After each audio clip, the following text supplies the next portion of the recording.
Mengapa Bosman sangat getol mengingatkan pemerintah akan jangan berhutang, jangan tergantung pada FDI, juga kurangi ketergantungan impor, serta jangan terpesona dengan sumber daya kekuatan asing di Indonesia? Itu karena cara bernegara yang berbeda, gaya antara Mardigu Nation dengan aliran 7 presiden yang saat ini telah menjabat di Indonesia. Beda itu bukan dosa, beda itu bukan salah loh ya. Beda hanya karena melihat masalahnya beda. Saat ini si Sontoloyo ini melihat dunia akan ada 2 tabrakan besar antara 2 raksasa Tiongkok dan Amerika. Analisa ancaman melihat data. Beda-beda kemampuannya dan beda strateginya. Bisa saja si Bosman salah data. Bisa saja data benar namun ilmu tipis jadi terlihat berbeda. Namun atas nama NKRI wajib kita saling mengingatkan. Hanya sebatas mengingatkan. Apa yang diingatkan? Yang diingatkan adalah sisi yang saat ini tidak digarap rapih. Ini mau kita katakan. Walau kalau orang awam atau yang kupingnya tipis ini terlihat berbeda dan melawan. Ya sakarepmu berpendapat begitu. Gak peduli kita. Kita lanjut. Kekuatan swasta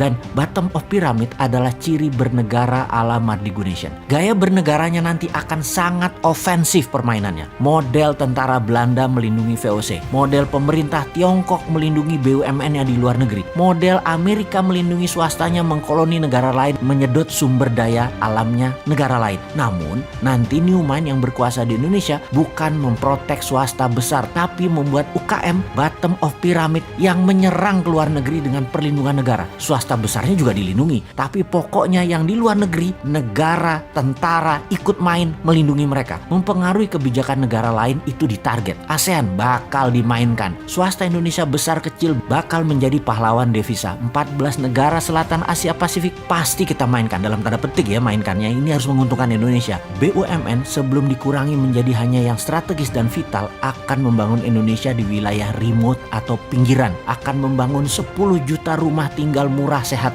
dekat dengan aktivitas. Kendaraan umum gratis, puskesmas, posyandu gratis, pendidikan gratis. Semua wilayah hidup walkable, bisa dijalani. Semua kemana-mana jalan. Dan karena apa? Karena dekat. Ini 10 juta rumah dibuat hanya dalam 5 tahun ke depan. Tentunya dengan printing money. Tidak pakai uang asing, tidak pakai tenaga kerja asing, dan tidak pakai produk asing. Pemukiman bukan di kota besar yang dibangun. Karena dengan adanya 5G, kerja bisa di mana saja. Bisnis bisa di mana saja. Jadi yang dibangun adalah di desa dan kota-kota kecil daerah lah. 10 juta rumah ini dibangun dan disebar di seluruh Indonesia. Rumah sehat, air bersih, sampah bersih, dekat dengan sarana keseharian. Konsep MMT kalau dijalankan tuh mengerikan. Namun syaratnya satu, old mind harus zero. Harus tidak ada orang yang old mind yang menjabat. Tidak satu orang pun. Karena new mind harus total mengerjakannya tanpa ada ide-ide bahwa pinjaman hutangan dengan asing itu baik dan benar. Pemahaman seperti ini harus dibungkus, harus dicoret, dipindahkan ke negara lain kalau perlu. Totalitarian pemahaman ekonomi harus diterapkan. Bukan totalitarian politik dan kekuasaan ya. Bukan. Itu mah orang gila jabatan yang berkuasa yang mau totalitarian politik. Gak bantu rakyat itu mah berpikir kalau totalitarian jabatan.